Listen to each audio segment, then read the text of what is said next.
White House throwdown. Treasury Secretary Scott Bessent reportedly involved in another screaming match, threatening to fistfight the director of the Federal Housing Finance Agency. I got the details on the White House bruiser. Plus, the mayor of Charlotte, North Carolina, under fire for her empathetic support of a deranged vagrant accused of the vicious murder of a Ukrainian refugee. And a New Zealand dad on the lam with his 3 kids for close to 4 years is finally found and gets into a gun battle with the cops who discovered him. Those stories and more today, Tuesday, September 9th. I'm Caitlin Becker, and this is the New York Postcast. Politics can get ugly. We're used to a fair amount of mudslinging, but this seems new. Treasury Secretary Scott Bessent got into an explosive fight with the director of the Federal Housing Finance Agency. It almost came to blows and did come to the threat of them. Yeah, this spat devolved into promises of physical violence. 2 sources told the Post that Bessent threatened to beat up Director Bill Pulte for allegedly trash-talking him to President Trump. The source says the Treasury chief let loose a string of F-bombs, yelling, quote, "Why the f*** talking to the president about me? F***," before repeatedly adding, "I'm gonna punch you in your face." These are men in suits, people. Now, the full extent of their disagreement isn't clear, but the two have had differing opinions when it comes to the Federal Reserve. I can't imagine those differences being that contentious to get to the point that we're catching these hands, but people are passionate about interest rates, I guess? I don't know.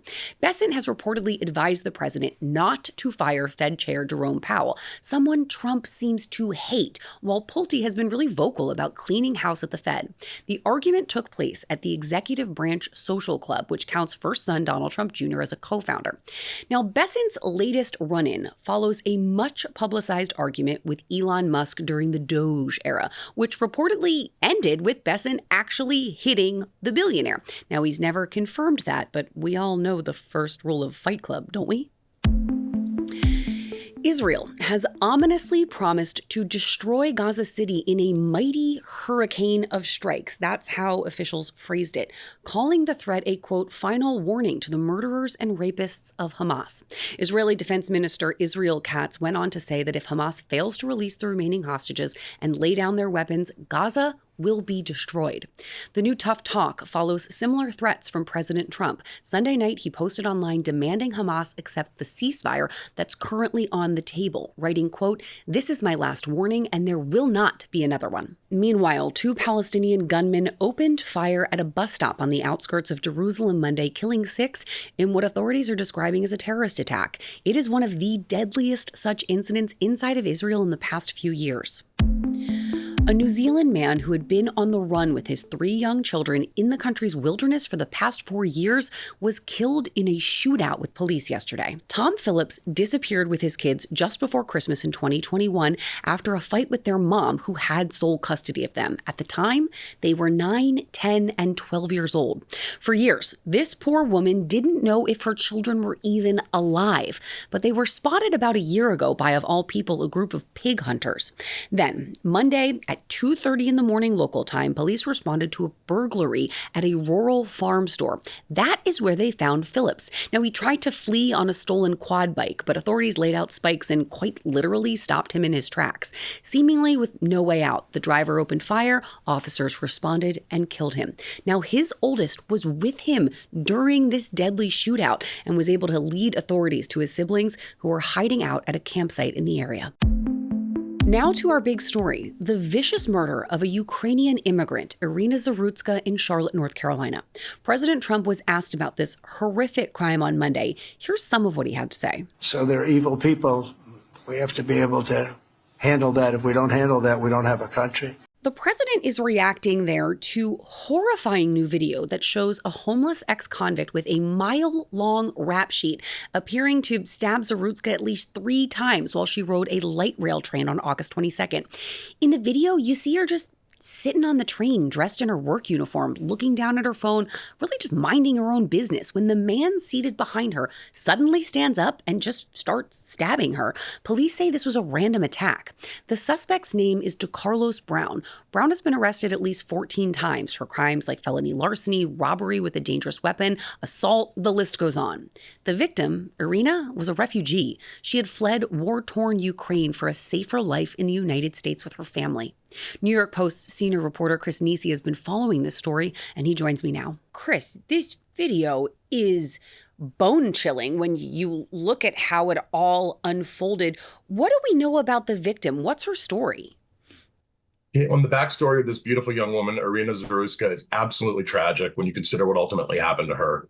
Just 23 years old, she fled her native Ukraine to escape the war in 2022 with her mother, her sister, and her brother, with the hopes of making a new life for herself in the U.S., only to be savagely murdered on a train on her way home from work. Her obituary describes her as having a passion for animals and art, always with a smile on her face and close with her family.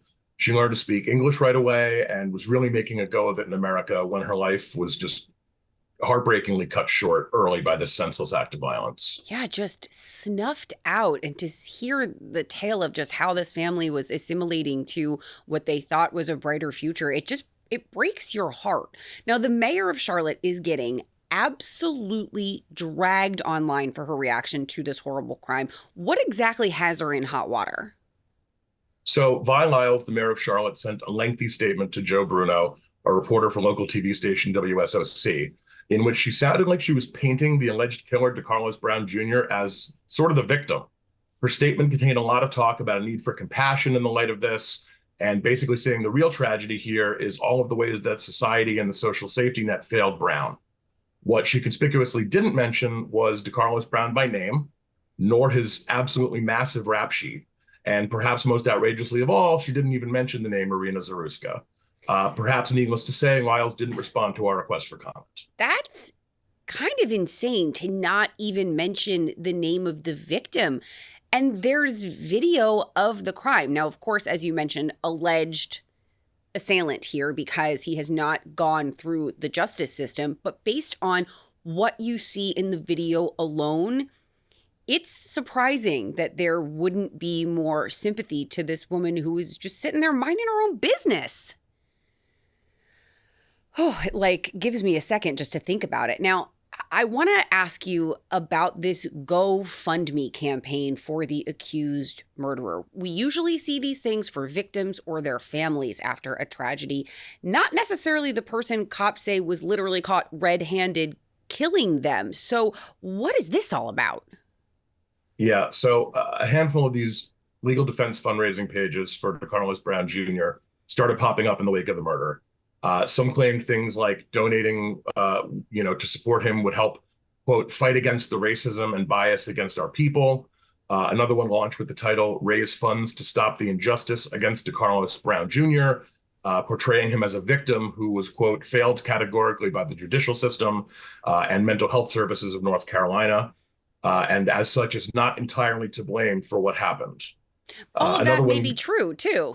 As you're saying it, all of that may be true. There may be mental health issues. That doesn't necessarily change the facts of the crime there necessarily. Right. Sorry to cut you off, but it just No. it just really strikes me as so fascinating that, obviously everyone is entitled to a fair and veracious defense if you're accused of something, but both things can be true, it seems like.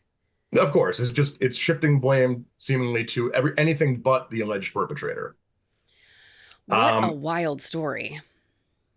So fortunately, GoFundMe deleted the pages as the backlash grew more intense because it's against their rules to raise money for the legal defense funds of anybody formally charged with a violent crime. It's interesting. I feel like we saw a little bit of that with Luigi Mangione because there was a lot of crowdfunding for that as well. Chris Nisi, thank you for staying on this story. It is truly, truly wild. Thanks, Caitlin. HHS Secretary Robert F. Kennedy Jr. is preparing to announce a big new report that links Tylenol use in pregnancy to autism. The Wall Street Journal initially reported that HHS will claim, quote, low folate levels and acetaminophen during pregnancy as possible causes for autism.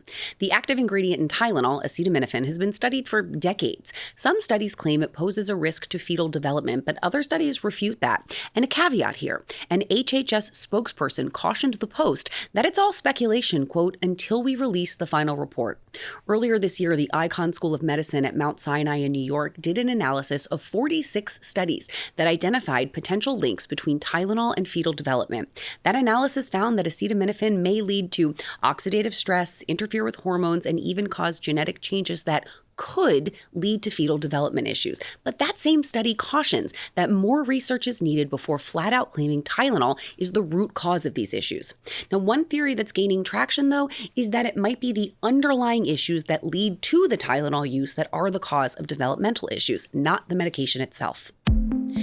And finally, mark your calendars, Tuesday, September 23rd. It's just 2 weeks away, and Jesus Christ, should we be ready? Don't go clutching your pearls. I'm serious. Son of God, immaculately conceived Jesus, coming back for an encore. According to some religious leaders, it's the beginning of the rapture. The rapture, my dear ones, is a biblical event that Christians believe marks the second coming of Christ. The good will disappear from the earth. The evil will be left here to face doomsday. It's also the plot of HBO's The Leftovers. Now, September 23rd is Rosh Hashanah, the Jewish New Year, also known as the Feast of the Trumpets. Now, there's a prophecy floating around out there that says Jesus will return, quote, with the voice of the archangel and with the trumpet call of God. And some Christians believe it coincides with the second coming. The current year in the Jewish calendar is 5786, so there have been more than a handful of Feasts of the Trumpet, so why this one? YouTube. A South African pastor posted a viral video saying that Jesus appeared to him in a divine vision recently and said he's RSVPing yes to this year's celebration. So 2 weeks till doomsday, and I have one question. Will there be spritzes? I'd really like to go out with a spritz in my hand. Aperol spritz, limoncello spritz, Hugo spritz, doesn't matter. If I'm staying here, I'm spritzing here. What is your doomsday beverage of choice? Leave it in the comments. Now, you have 2 weeks from today, my friends, to soak it all up. Head over to the New York Post, read everything they have to offer before the end of days, and make sure you like and follow the New York Postcast wherever you get your podcasts and on YouTube, because if I'm left behind, we're staying, but we're changing the name of this Postcast to Post Rapture. Everything you need to know after doomsday.